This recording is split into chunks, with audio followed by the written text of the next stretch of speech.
আমি আর কোনো উপায় দেখতে পাচ্ছি না। যদি তুমি মনে করো একটি মোটর দিয়ে পানির পাম্প করতে পারবে, তাহলে তুমি আমার সাইকেলটি নিতে পারো। তোমার যা দরকার তা নিয়ে নাও। তখন উইলিয়াম তার বাবার সাইকেলটি নেয় আর সেটি কেটে উইন্ডমিলের একটি অংশ হিসেবে ব্যবহার করে।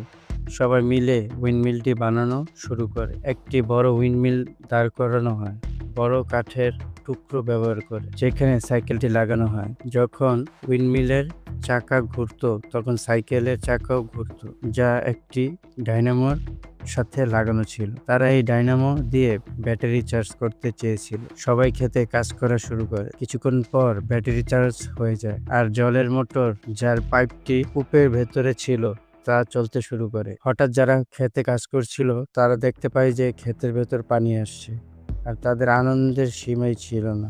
তারা তাদের চোখকে বিশ্বাস করতে পারছিল না। এটা একটা সাফল্য ছিল।